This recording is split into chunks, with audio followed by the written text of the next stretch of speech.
Hello, I hope everybody had a good week and weekend. I delayed starting this for a little bit because I was hoping that other people would show up, but it looks like nobody is. So we're going to go ahead and start anyway.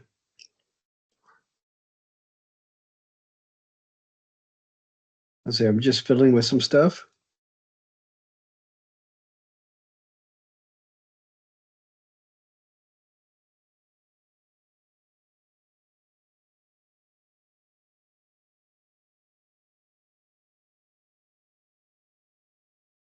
Okay. All right. Towards the end of the term, there are some concerns that I think a lot of people have trying to get everything done, everything submitted. And today I wanted to talk about what the final week or two of the class looks like. One of the reasons I had hoped to have people show up was to talk about which time would be best to do a our last Teams meeting next week. And I'm thinking I'm going, and since nobody showed up, I think I'm going to do that on Monday night.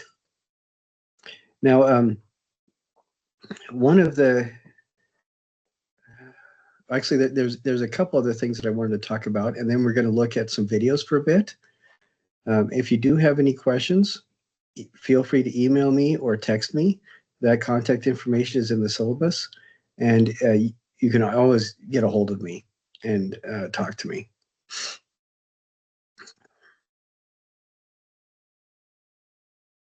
Okay, what I'm going to do right as soon as we get off this call is I am going to schedule our last class meeting for next Monday. That's 5 days from now.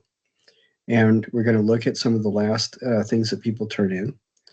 Today, I'm happy that several people have turned in their peer and self-critiques. So we're going to look at 2 self-critiques and 2 peer critiques. And we're also going to look at 2 of the PowerPoint presentations that people have done. And after we look at them, I'm going to talk about what makes them successful.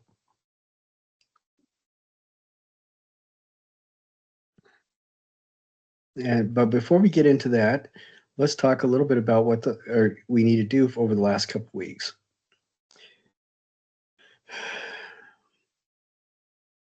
First, I would recommend looking at the information that you have regarding your graduation requirements, and a quick email to your advisement counselor or your student success counselor will really help with this as well, to find out what grade you need in order to have passing this class contribute towards your graduation.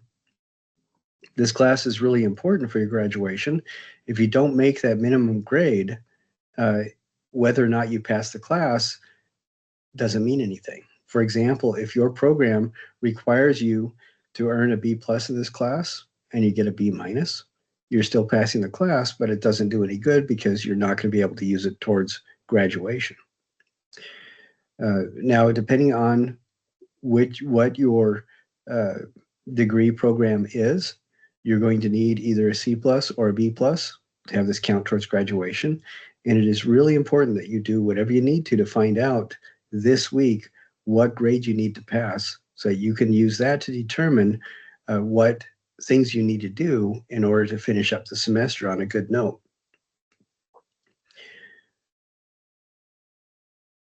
I would look at the percentage that you have, and just remember that a C+ is a 77% or more, and a B+ is an 87% or more. So again, C+, if that's what you need to graduate in your program, is a 77% or more, and a B+, if that's what you need in your program, is 87% or more. Now, everything that I have that has been turned in, I have graded. There are a few things that still need to be done. And unfortunately, there's some things that should be done that have not been able to be done because enough people haven't participated in them or turned their assignments in.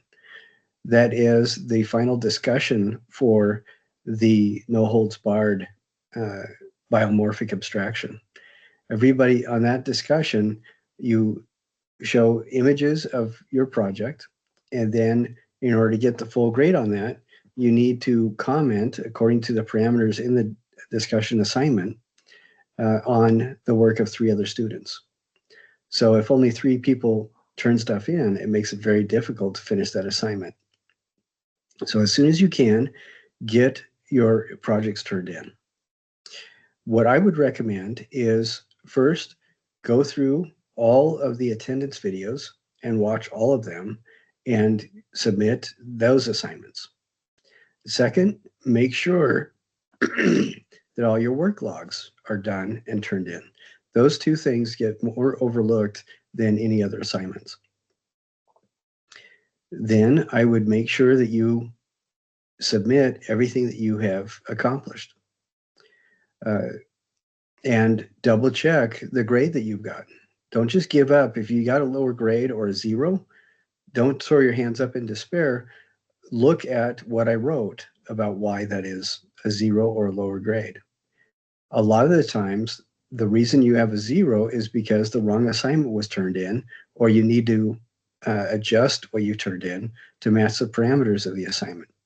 For example, work logs have to have a total of all the hours on that module listed inside the document of the work log. Otherwise, you get a 0. That's in the assignment parameters or the assignment description. Also, sometimes people will accidentally turn in the wrong work log. And in that case, I write down this submit a reminder to submit the correct assignment, the correct work log. For written assignments, sometimes the only reason that you didn't get all the points is because you didn't use one of the 10 websites I suggest to make sure that all your citations are in correct MLA format. What is really nice is that several people working on the annotated bibliographies looked at what I wrote down. Instead of throwing their hands up in despair, they looked at what I wrote down and then re-edited their assignment and resubmitted it and got a perfect score. Some of the things missing on some assignments might be perhaps people are writing without full sentences or misspelled words or sentences that just don't make any sense because they write faster than, or they write really fast without reading it aloud to make sure it makes sense. And sometimes all that will take is just a little bit more time looking at it, re-examining it, and then resubmitting it. And sometimes too, if the assignment calls for a certain number of paragraphs, you need to make sure that you write that number of paragraphs. And when I'm saying writing, I think that the use of AI is perfectly fine for organizing your thoughts. But when you are writing, I am not asking you to regurgitate information. I'm asking you to use your skills of observation and the vocabulary words you've developed in the process of taking this class. So these should be your words. So if you're going to use AI to help you, that's fine, but go over it again and double check that it is all in your voice and make sure that it follows the parameters of the assignment. Because AI is a large language model extraction program, which means it generates material based on statistical word use, not opinions. So far, AI does not have its own original thoughts. I imagine that will happen sometime before the rise of the Terminators. But until then, if you're going to use AI to coordinate your thoughts, that is totally fine, but you must go over it and translate it into your own voice and make the changes that you need to before you submit it. If you submit it unchanged, you are submitting work that is not your own as your own, and that is not ethical. So so again, turn in the easy assignments, turn in assignments that you finished that you haven't turned in, and then resubmit everything that I say needs to be altered or changed or added to somehow. several people have taken advantage of the quiz situation where they missed some things and then retook the quiz almost immediately and got a perfect score. And that is terrific. Please do that. You can take all the quizzes again and again as often as you need to until you get a perfect score. What I would recommend on that is if you're just missing a couple things, as you scroll down the quiz, take screenshots of all the correct answers and then retake the quiz, making sure that you do all the correct answers again, plus make the corrections on the ones that you missed. And that will always make your quiz scores go up.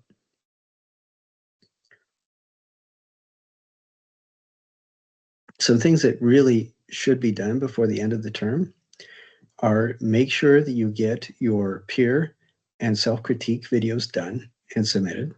And we have several examples of people who have been doing that using AI generative voices. And that is absolutely fine. You write the script where you apply the 4 tools of artistic critique, which are describe, analyze, interpret, and evaluate. And if you're going to be doing, I'm sorry, and make sure that the video is 3 to 5 minutes long for those. Just make sure it's over 3 minutes. If you're, when you do your PowerPoint presentation, present the PowerPoint while you share screen. Use the screen share feature on a Teams meeting to yourself. And that's a super easy way to do it. And as you're recording it, make sure that you record it.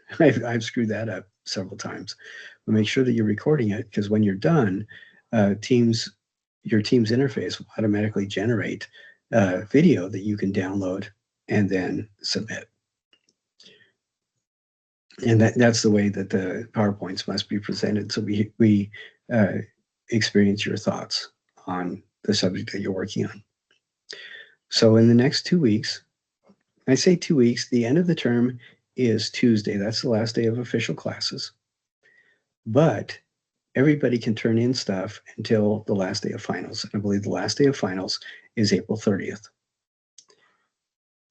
So do as much as you can now so you don't have a lot to worry about, but make sure that you turn in all your projects, and especially the last project where you're adding color and texture to your biomorphic abstraction. Make sure that you turn in your PowerPoint or report on your service project.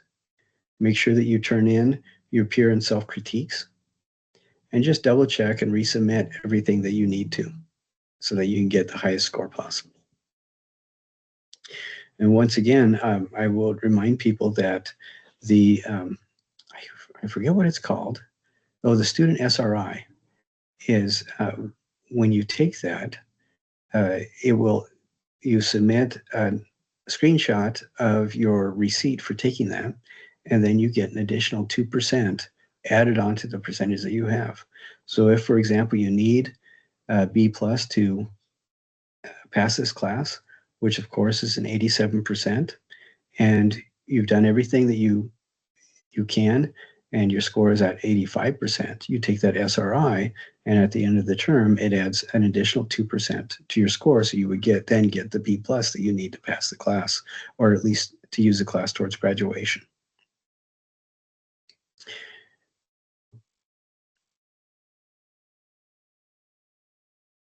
So use the next week as wisely as you can to get all those things done. And feel free to contact me and ask me any questions, because on Monday, I will go through and answer the questions that people have been sending me. Now, and I didn't get a lot of questions this week, and the ones that I did were specific to the individual asked them, so I just answered them through email. But if you are asking questions that I think everybody would benefit from hearing the answer to, then I will answer that in Monday's class. And again, as soon as I get off of this call, I'm going to change that, reschedule it so that we will meet Monday night at 7:30. That's next Monday night at 7:30. I believe that is April 22nd. Now for the final for this class, it is imperative that you take the final. You can lose a full letter grade if you miss taking the final. Now, we do not have a scheduled final time, but our final, I have it locked until the morning of the first day of finals, and it is open all through finals week until midnight on the last day of finals, and then it locks up, and you can't go to it anymore. It's 4 essay questions, and it's outlined pretty. It's pretty easily navigatable. It's not regurgitation of the information that you got or received or learned during the semester. Rather, it represents your processing of the information that you received, that you learned during the semester. And I will go through each of those questions on Monday. So again, it's 4 rather easy questions. You know what? I can go through those questions now. Let me go ahead and do that.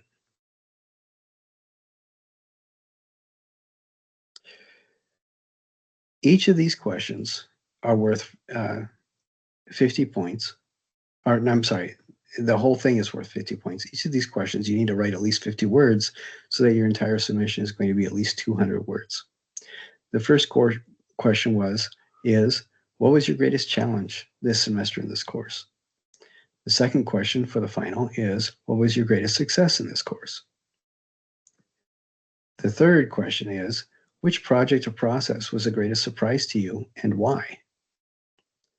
And this could be a project or technique you didn't expect to do in the course. It could be a project that you found went in a completely different direction than what you had originally planned. It could be how creating art and not learning the tools of artistic critique have really impacted and changed how you view art around you in general. And then the fourth question is, what one principle will you take from this class or this course and use in your future career as an artist? So each of those 4 questions, what was your greatest challenge? What was your greatest success? Which project or process was a great surprise? And what one principle will you take and use in your future life? Each of those 4 questions requires at least a 50-word answer. And again, it needs to be spelled correctly with proper grammar and punctuation. And then your final is done. And again, we'll go over that on Monday night. But that is your final. And it opens up, like I said, the morning of the first day of finals week and closes midnight on the last day of finals week. And I would recommend heartily that as soon as you can, as soon as it opens up, you go ahead and take it, because I'll be grading these several times a day. I'll be looking at it and grade it just as soon as I see it. And if you fall short of the full 50 points possible, you have an opportunity. If you turn it in before the end of finals week, you have an opportunity to work on it and then resubmit it. So if you wait until the last day of finals and turn it in right before midnight and you screwed up or only answered 3 out of the 4 questions, that's going to make it really difficult for you. But if you turn it in on the first day of finals and you missed a question, then you have an opportunity to go back and fix that. If the time crunch or is too much or you are way too stressed, I would first recommend contacting the accommodations office and seeing if they have any helpful advice for you. But you can also contact me and we'll see what we can do. I'm dedicated to your success. I want you to succeed. If you feel that you would benefit from a couple extra days, let me know. And I think I can accommodate that, and usually I can. Other things, now I'm not picking my nose, I'm scratching the edge there, just so you know. But usually I can accommodate those kinds of things. I have had students that were taking this class online because they needed to, but the last week of finals, they were not in areas where they had internet access, and it was outside of their control. And we were able to work things out. So that's no problem. If you find out that you are going to be in that kind of a situation, it is really important that you contact the accommodations office now so that they can get a hold of me and we have an official paper trail to make sure that your needs are covered and met. All right. Now, I thought it might be good. Let's see, I want to show a couple.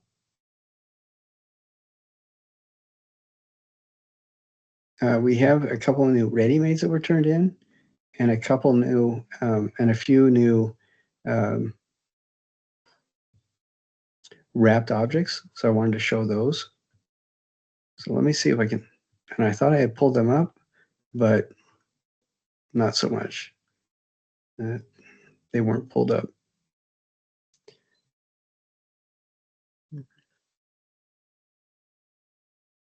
All right, so I'm going to show you one of the ready-mades, and then we will look at one of the wrapped objects that were turned in that we didn't get to see. So this is one of the ready-mades. And we're going to blow this up a bit. Now what this is, in the writing about this, the artist said this was originally a very old scoop that was used by a member of the family, great-great-grandma, to scoop flour or grain in her kitchen. And you can kind of see that. It looks like it's upside down. What I like about this is they photograph this as almost like a fashion photo. You know, it's obviously black and white. The screen, they use an infinity screen in the background, which you can use with either a sheet or a piece of white tag board. And they repositioned it so it looked quite a bit different than it would if you were using it as a scoop. And with the very the really nicely done black and white photo, I think it looks like it's an archival uh, photo, and it's with the shadow and everything. I think it looks a little bit dramatic, but it looks like it's an important piece. And the how this person talks about it, I really like the thought put into the title, the long trek, and the words about it. So definitely check this out when you go to the discussion about ready-mades and conceptual art, and you can see what they wrote about it. I think they did a really good job. I'm going to leave that on the screen for just a minute as I find one of the wrapped objects. Now, again, if you did a wrapped object and I suggested that you wrap it more or do more, you can always do that and resubmit it just to me on the submissions page for the wrapped object project. And that is just fine. You don't have to redo the thing in the discussion or anything like that.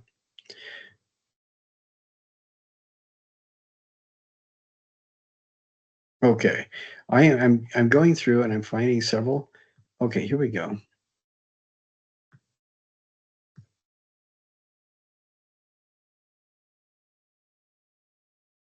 Okay, now I want you to look at this. I really liked this example of a wrapped object that somebody turned in. Reading about it, I found out that this is actually two Barbie dolls that are tied together. And I really love how they wrap this together. It looks like they have uh, four different colors of, or five different colors of ribbon, and it looks like they used uh, green yarn. But the way they wrap this, unless you knew it was Barbie dolls, there's no way you could know. And I love the fact that they did that. And it's kind of playful, it's bright, it's enjoyable to look at. They're very aware of color and the different kind of color schemes that we talked about. And I love their use of the different kinds of materials, the different kinds of ribbon, and the yarn. So I think this is definitely a successful example of the wrapped object or the cocooned object. And that turned out really well.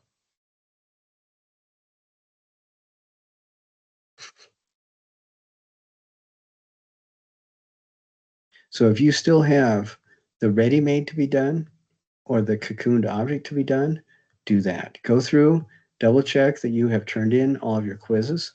About a third of people still haven't turned their quizzes in. That right there, getting your attendance turned in and getting your quizzes turned in is going to give you a really significant boost in your grade, especially if you haven't done that yet. And then go through and just double check that you're turning in your projects. Just this morning, I woke up to about 100 different assignments being turned in by people across several of the different modules. And that's really exciting to me that you guys are doing this and taking care of it.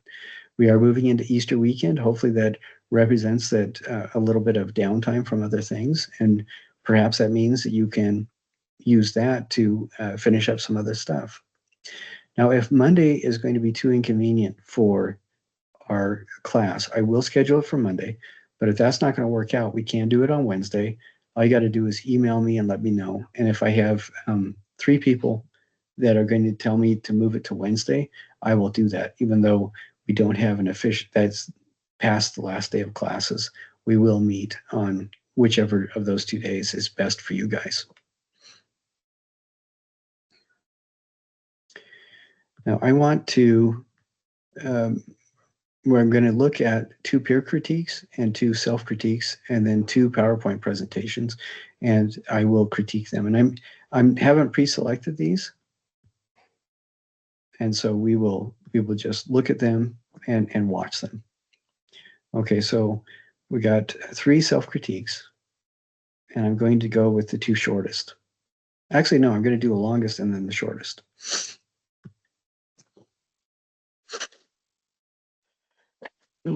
Excuse me. All right, here we go.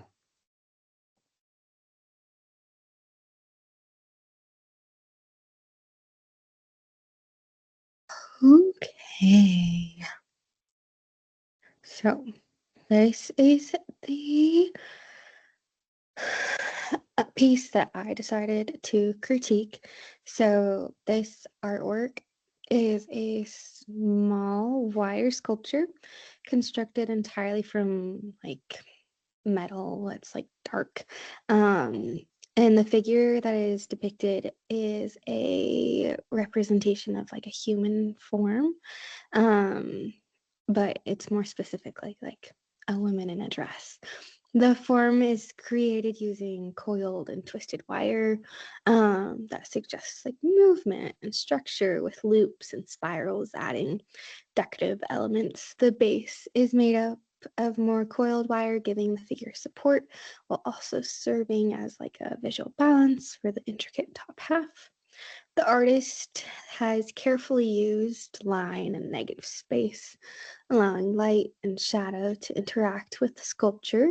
Um, and then from a formal standpoint, the artist uses a lot of repetition and rhythm through the consistent coiling of wire, especially in the skirt and chest and base. The balance of the piece leans towards symmetry, though there are like subtle asymmetrical elements in the arms and skirt and wire loops that make it feel dynamic rather than like static. There is an interesting contrast between the delicate and very expressive lines and the sturdiness of the twisted wire support. The medium itself, which is wire, allows the form to exist in 3-dimensional while also referencing drawing. Since the line work mimics that of a sketch, this gives the sculpture like almost a whimsical quality. Um, so someone could definitely interpret this piece as like a study in femininity and form. The figure's exaggerated curves and stylized hourglass shape may be commenting on traditional ideas of beauty and fashion, or even like the constraints of gender roles. This by like the stiff cage like skirt structure. The spirals, especially around the chest and skirt, may represent movement or energy, and are suggestive of like a lively spirit and personality. There's a very playful quality to the sculpture as it's caught mid dance or twirl. And overall, the piece is well crafted and expressive. The technical skill is there. It could use some adjustment, but that just comes with time. Um, you can definitely tell with like the consistency of the wire bends and the strong sense of form and the use of negative space, which can be very effective in the sculpture. It definitely invites the viewer to look not just at like the sculpture itself, but through it, encouraging like the audience to interact with light and shadow. There is like some room for some refinement. The base could be more integrated into the concept of the piece. Kind of feels slightly more utilitarian than intentional in design. And still, the choice of material, the coherence of the form, and the emotional resonance make this what I think is a successful and thoughtful work of art. So, thank you very much.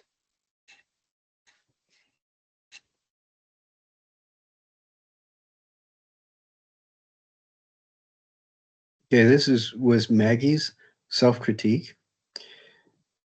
There's a couple things that I noticed right away. One is Maggie did a really good job divorcing themselves from the fact that they're the ones who created it. At the very beginning, you had a pretty good idea that it was their piece they were talking about, but that was through hints and suggestions. And I thought it was really good that they were able to step back and talk about it as an object using the tools of artistic critique. And if you were listening and following along, it was pretty solidly presented, moving from description to analysis to interpretation, and then finally with evaluation. So I think Maggie did an exceptional job with that self-critique. I thought that was great. So we were going to look at the shortest self-critique that was turned in. It looks like we got two peer critiques that have the identical pieces, which is always kind of fun to see. So I think we'll watch the two that are the same piece. I think that should be interesting. Okay, here we go. Hello, my name is Brianne Simmons, and this is my artist critique. The artist in this. Okay, I want to point out that Brianne, what they are doing here is it looks like they are filming this with their phone and showing the image on their computer screen and then recording their voice. That is a creative solution to something where if we can't get the technology we want to use to work, you find a workaround. And Brianne did not give up, and she found a workaround that was really successful. So, good job, Brianne, on the technology. I made this sculpture. I feel like was clearly trying to make a camera lens and a camera. I should say just a camera. We can see the body of the camera, well shaped out of wires. We can see the lens, cylinder shape, and the two circles at the bottom that show a lens cap structure and creates a dynamic piece. There is depth within it. We can see the leading lines from the camera lens leading to the camera body. We can see how the artist used many wires to try and shape the camera body. The wiring is thicker at the top and the bottom corners, implying that there was a lot of structural support right there. On the camera lens, we can see the little wirings throughout that are used to hold the camera lens to the cylinder part of the camera. I do think that this artist was trying to show a camera. A camera could be a big part of their life. They could be a photographer or someone that uses cameras a lot, likes to take either pictures or videos, and they wanted to represent that and show this structure. I do think that the artist created this piece fairly well. You are clearly able to see that there is a camera shape within. I do think that there could have been more wiring added, so either more wires added to the length of the camera, on the camera lens to add more structure to the camera lens or even more movement within. And the sides of the camera don't have any wiring on it, so maybe adding more wiring to that. We can see on the top and the bottom of the camera body that there are X's throughout to give support, and maybe adding X's to the sides of the camera body to add more structure and movement within. This structure and sculpture was done very well. We can see dynamic movement within, so leading lines from the lens leading us to the camera body, and then the body itself, the squares frame the camera lens, so our eyes are drawn to the camera lens over and over again as we go throughout the body, back to the top of the camera lens, back to the body again, creates a lot of movement. I do think that this is a good piece and that the artist did very well in the project. I thought that this was really well done because, again, Brienne was able to separate themselves from the subject matter of what was their own artwork. I thought they did a really good job of doing that. And one thing that I noticed, and you could really tell as Brienne went through each of the steps of each of the tools of artistic critique: description, analysis, interpretation, and evaluation. They did a really good job going through each one. One thing that I noticed that was different between Maggie and Brienne is that where Maggie went out of their way, not out of their way, but they used with precision a lot of the vocabulary specific to this class, talking about the principles of art and balance and different things like that. Brienne covered the same material by using vocabulary that was more observational, not being as specific in certain terms as Maggie was, but still covering the same ground using a different set of very precise vocabulary as well. So I thought both of them, those turned out really well. Okay, so now we're going to look at peer critiques by Nicole S. and Brienne. Okay, so we're going to go ahead and watch. Well, and again, it's the longest and the shortest. But I thought it'd be interesting. I want to show people that two different people can look at the exact same piece of art and walk away with completely different experiences, not because one is being more or less observant than the other, but because the observers themselves are unique. And your experience with art is going to be uniquely yours. It's not going to be anybody else's experience.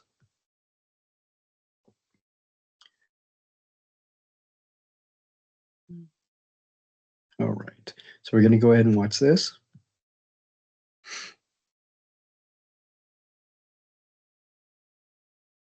Hello. So I will be critiquing one of my classmates' work. It is by Rihanna Turville, and this piece is untitled, but it is from our wire sculpture project. And so I will be going through the artistic tools of critique. And to start off, I see what looks to be a fish.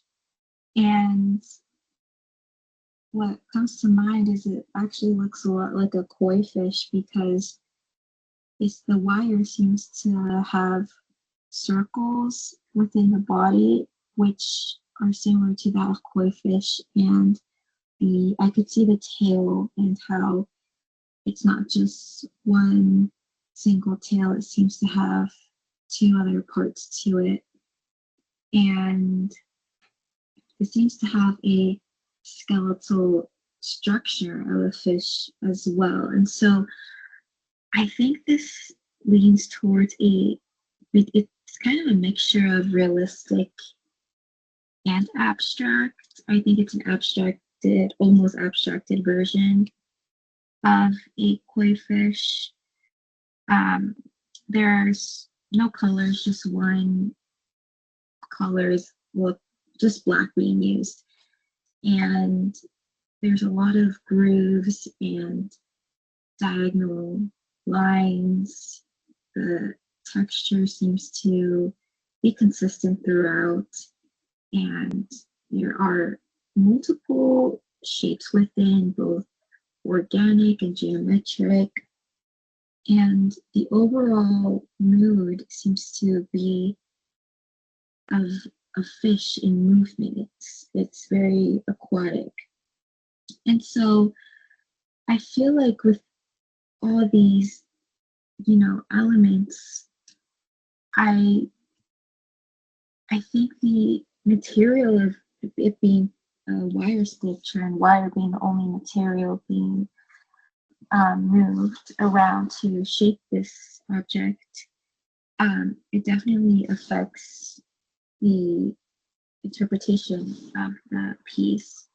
So I think it's meant to uh, just be representative of fish. I don't think it contains any social or cultural commentary. I don't think there's any further symbolism behind it.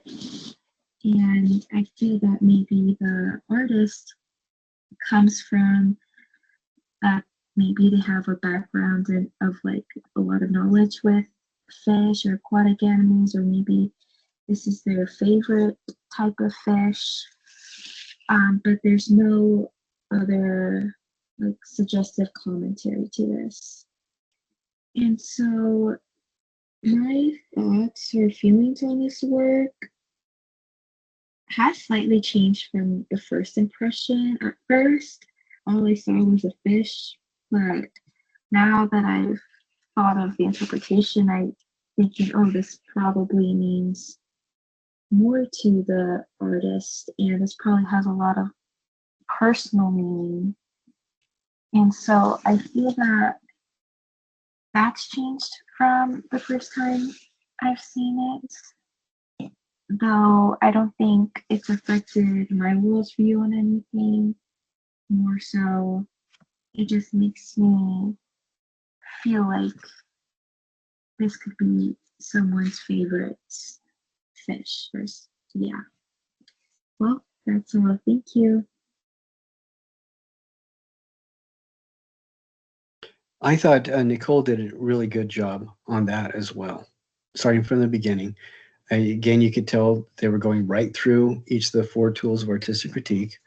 And I really appreciate at the end of this, Nicole talked about how their opinion or their views on it did change from the initial first impression to what they felt about it at the end of their critique 4 minutes later, as they were applying the tools. And I love that, where yeah, a lot of the times your opinion will change subtly or quite a bit. And it was really good that Nicole was able to articulate that change. I thought that added a depth to the critique that I thought was really good. So this is by Brienne. It's on the same subject, the same sculpture. And let's see what they have to say about it.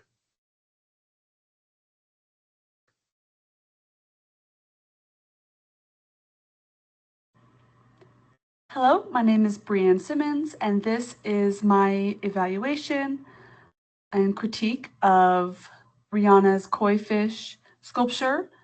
In my mind, this is a koi fish structure made out of wiring. There's not a title for this piece, but it does seem to be a sculpture of a koi fish from the movement of the tail fins at the bottom and the wiring scale texture on the koi fish itself. This gives the idea of a koi fish.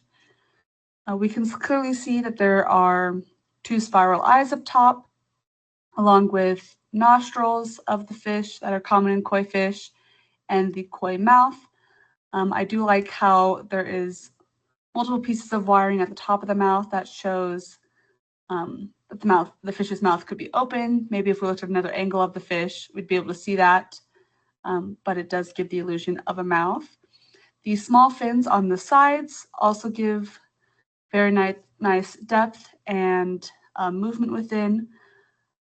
The piece does feel like it is one continual piece of wiring, which is a very good thing to do when it comes to dynamic pieces. Your eyes are constantly flowing from one piece of the fish to the next. And even when it comes to the bottom of the tail, fin tips, our eyes loop back around and go back up the fish, so it's constantly moving. We can see how when it came to the fins that there are short wires wrapped around and connecting the fins to the fish itself. We can see how Rihanna used small wires within the texture slash, I would say, scales of the fish to create in a normal koi fish coloring differences. So you'll see in a koi fish black, not black, but orange and white parts of a fish, and there are black dots. And it seems like she tried to incorporate that made out of wiring. I'm unsure why she chose a koi fish. This could be either her favorite animal or an animal that she has a fond memory with. But I do believe that she was able to successfully create a koi fish and show her love for it by the amount of time she spent creating this sculpture and the detail that she put into it. I don't think many people would have put as many fins as she did. We can clearly see 6 or 7 fins at the bottom, and that just shows different wiring, different tail tips basically at the end. Most koi fish have a lot of movement within their tails, a lot of strands, and she was able to successfully incorporate that, which also shows her attention to detail and how much she probably pays attention to koi fish. I do believe that she was successful in this work. We can clearly see some type of fish that was created, and we can see a lot of detail and effort put into it. And I do think that this work was successful. Now, I think that, again, Nicole did a really good job, or Brianne, sorry. Nicole is the previous one. Brianne did a really good job articulating this. And again, we could clearly see that they are going through each of the 4 tools of artistic critique. And I really appreciated, they covered, both Brianne and Nicole covered a lot of the same information, but they went at it in different ways. And I think it's in, Brianne talked a little bit more about the technical aspects of the wire, making a special note that it looked like it was one singular piece of wire that was being used. And I wanted to show you a painting that this reminded me of. As soon as Brianne talked about movement and things like that, this is a painting from Italian Futurism. And this was done about 100 years ago. But what is funny about it is that it's a person walking a dog, and you can see the feet of the person right here, several different positions. And then you also, on the dog, you see several different images of tail wagging and the feet in their process of moving. And when Brianne was talking about the reasons behind the potential for multiple fins, that is the thing that came to my mind, that painting. So I wanted to share that with you because I thought it was kind of funny. So again, both people, even though they were covering the same object, it was different, and both of them were good. So I thought that turned out really well. I'm stopping this for just a sec because it just dawned on me. A few people did not got a 20 out of a 25 on that first house project, and or in some cases, that's because well, actually, in several cases, that was because one of the files didn't make it through. And that actually happened to about 7 or 8 people in this class. And most of those people, all but one, have resubmitted with that last file. So actually all but 2. So we have 2 people right now. Look at that first, it's photography and that sculptural house that you made. Look at that assignment and see if you're one of the 2 people that are missing the 5th image. And if that is the case, rather than resubmit everything, find an image that will work And sometimes it's just a matter of putting it into a different file format and changing it back, or double checking, making sure there's no bugs in the file. But submit that as a file attached to the discussion for that assignment commentary, where you see what I have to say about it underneath that. Well, I'll show you what this looks like.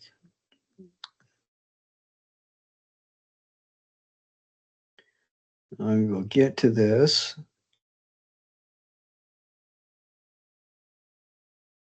Okay.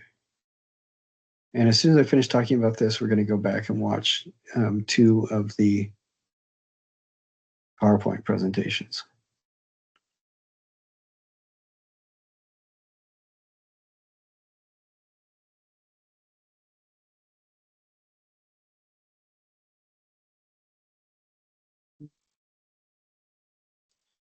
Okay, I'm going to share my screen and show this to you really quick.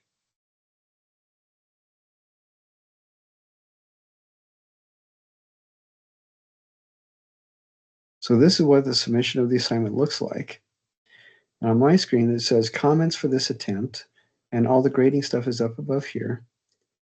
And then right down here, you can respond in this. Don't X out any of the comments. Don't hit that X.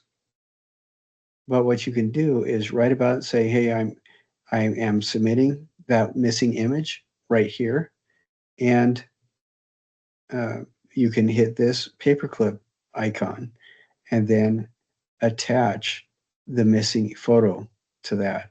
Now, this is particularly sculpture-based photography, but so a few people did not submit 2 photos like they were supposed to on a couple of the assignments.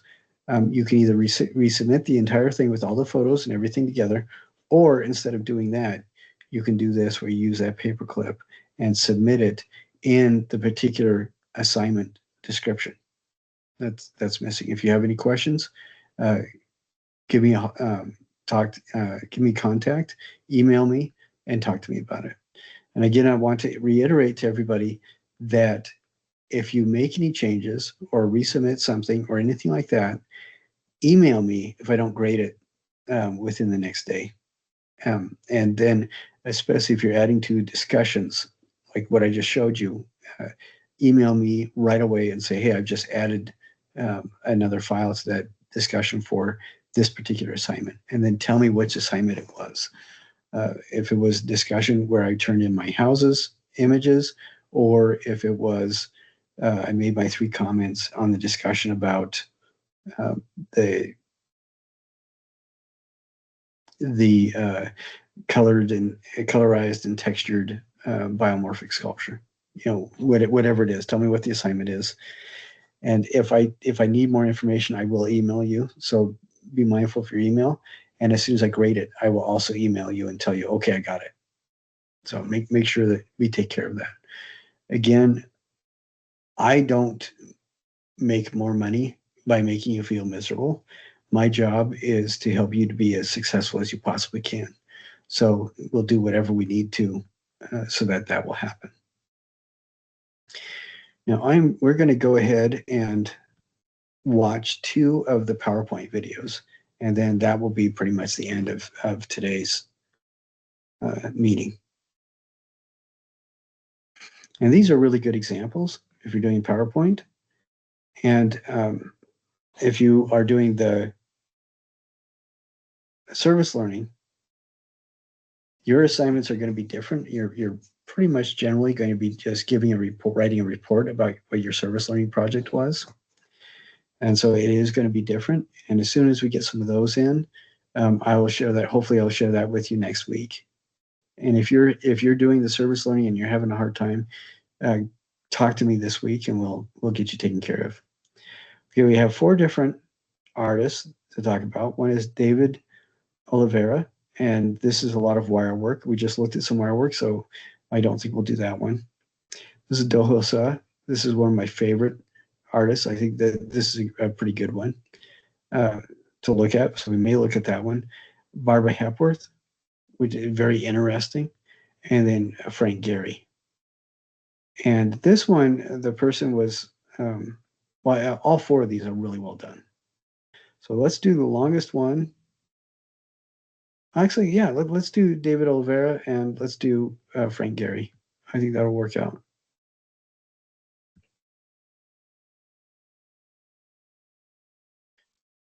Okay, sorry, so this is done by Ashlyn.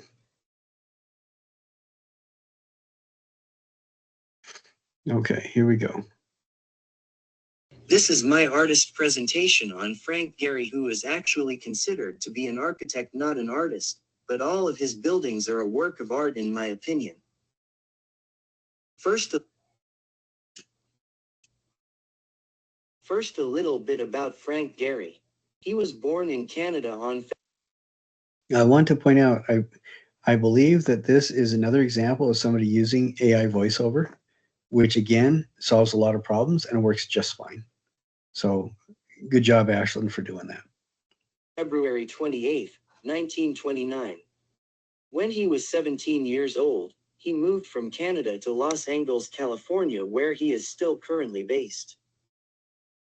Gehry got his bachelor's degree from the University of Southern California, where he studied architecture after he enrolled in Harvard University's graduate program studying city planning, but soon after dropped out, returning to California, where he started his own firm in 1962. Frank Gehry also has a very unique way of solving his design problems. When a problem arises, he says that he sees what works and what doesn't. Then he tries again. If the solution ends up looking like something that he has already done, he abandons it. In all of Frank Gehry's buildings that he designs, he has one goal. That goal is to transmit emotion through his designs. He believes that buildings can have the same effect on people that other beautiful works of art have on them. He compares it to someone seeing a bronze sculpture from 600 BCE and cry from seeing it. He believes that all buildings, but especially his, can also have that effect on the people who come to see his work. He tries to convey this emotion that can be felt when seeing his buildings by creating a lot of movement in his building. To create this movement, he draws a lot of inspiration from natural forms, but specifically fish. Gehry has always liked fish from when he was a little boy and would watch fish in his grandmother's bathtub. As he got older, he used it to help influence his work. He likes the curves and movement of fish as they swim. He also likes that, as he says, they have an architectural quality to them.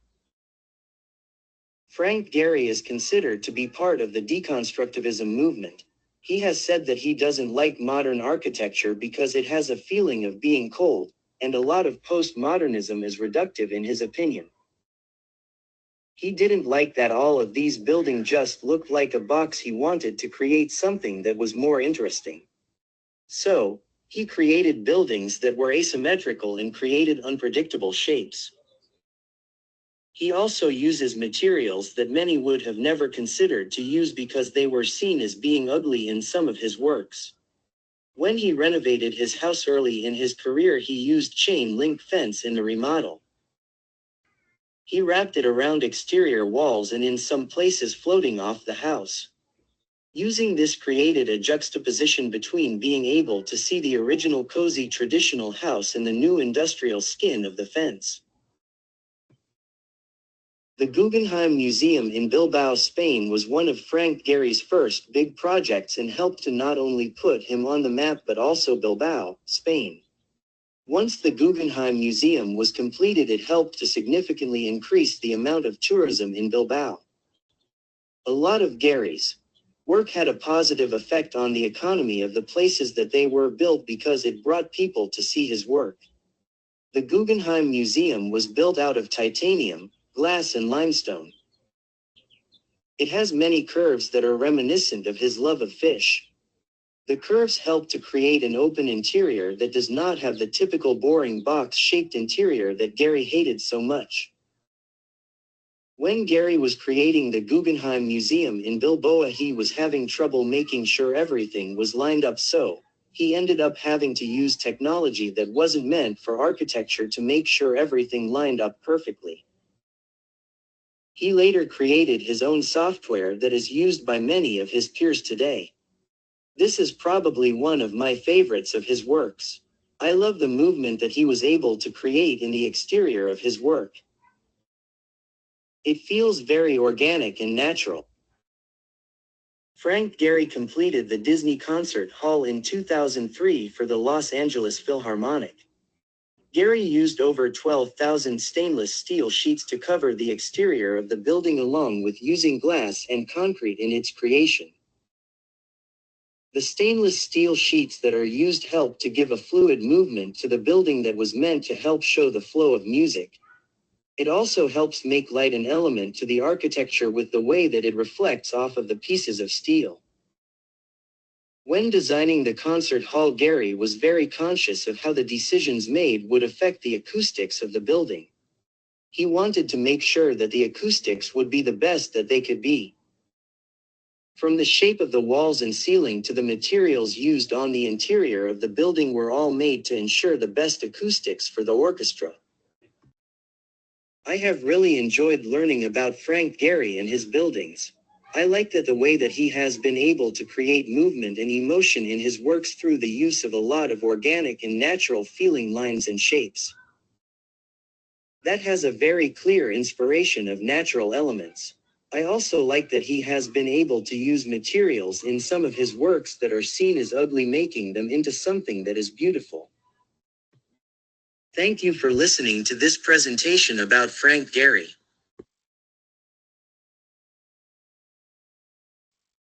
Okay, Ashlyn did a terrific job.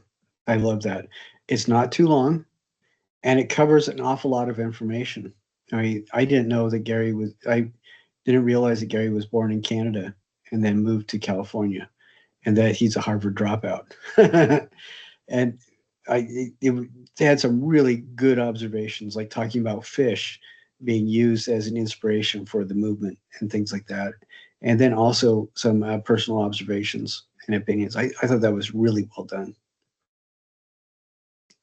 Okay, then let's go ahead and do David Oliveira. And this is by Julia.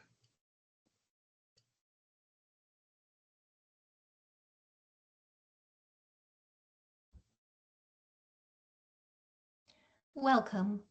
The artist that I chose for my project was David Oliveira, a wire sculpture artist.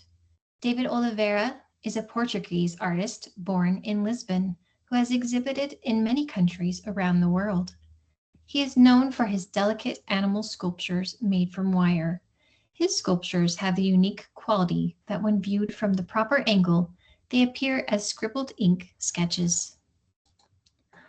Oliveira has a background in sculpture and ceramics, as well as drawing and artistic anatomy.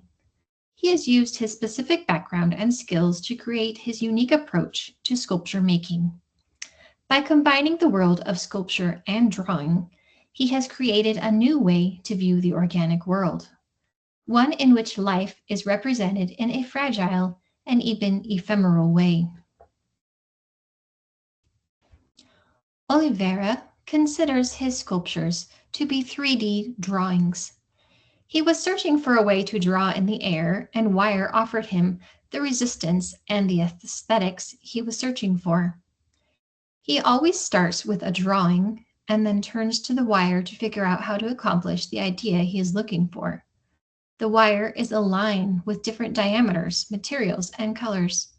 He uses it accordingly in what he wants to represent. Knowledge of anatomy is very important as skin stretches and changes based on the structure underneath the skin. He plays on optical illusion and leaves it to the viewers to fill in the holes with their own experiences. Upon completion, he binds his sculptures to the walls and ceilings with thin string. We can certainly feel the minimalist approach that Oliveira uses in the creation of his works. He has personal views on using minimal natural resources, which is reflected in his works. He wants his work to be accessible to all people, including children and those not artistically inclined. These sculptures are from an exhibit of his focusing on sea creatures. This is an attempt on his part to bring greater awareness around marine life and environmental conservation. He has also been involved in other exhibitions about our relationship to our living creatures, including a big exhibition called Total Movement. He also soon became a vegetarian.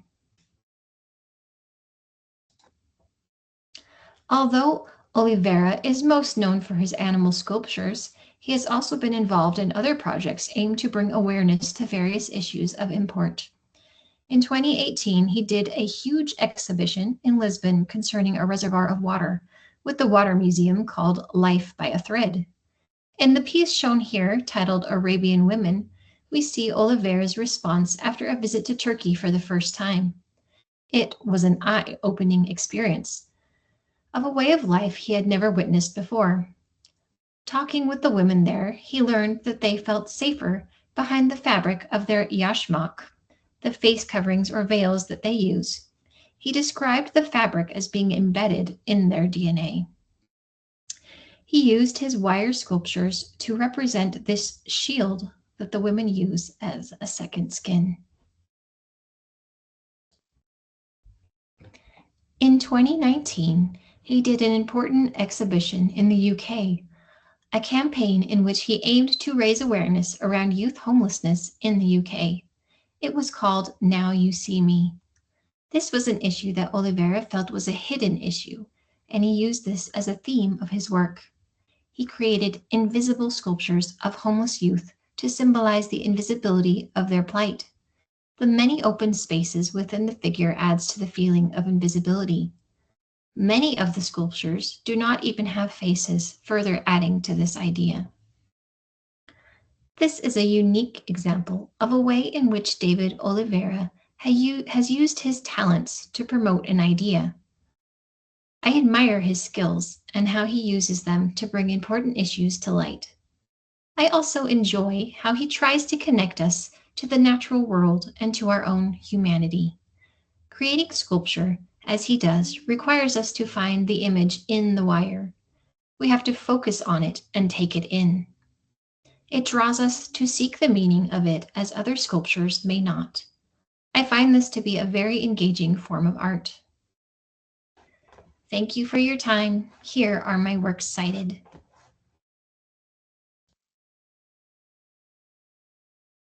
Yeah, I thought Julia did a really great job on that too.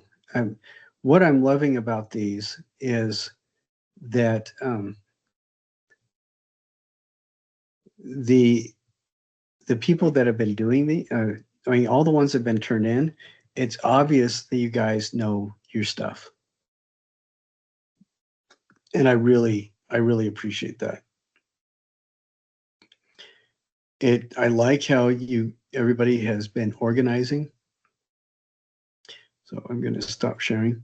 I really like how everybody has been organizing their presentations.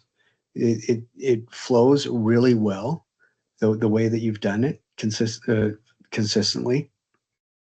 And I really love the fact that you guys are able to articulate your insights so well.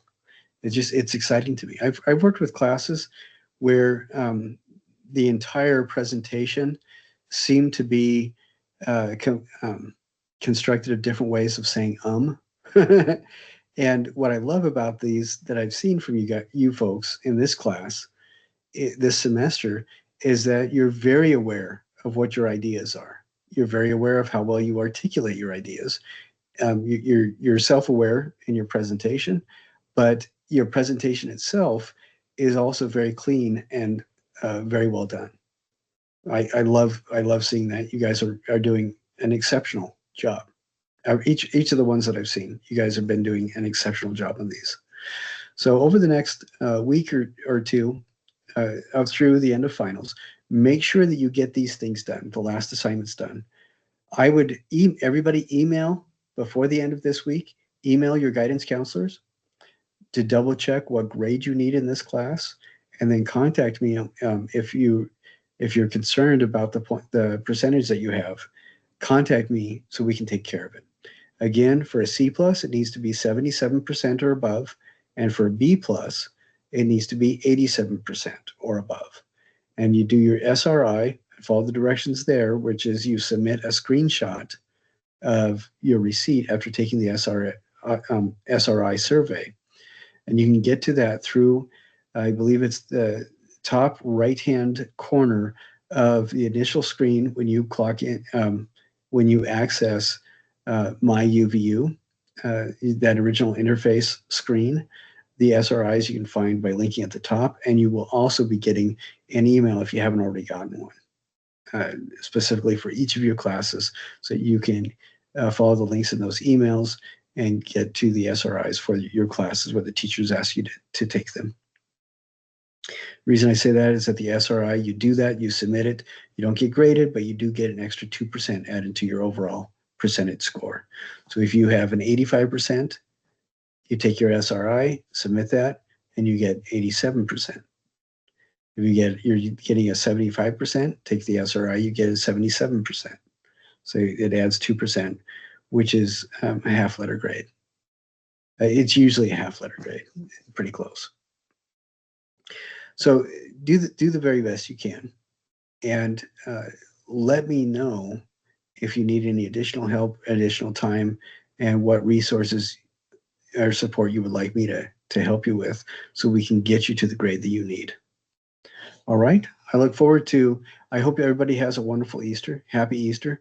Have an enjoyable time this next week as you prepare for the luxurious pleasures of the finals week.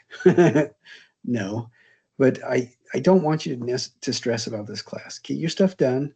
Most of the stuff it's just involves you tidying up things so that you can get it to the point where you submit it.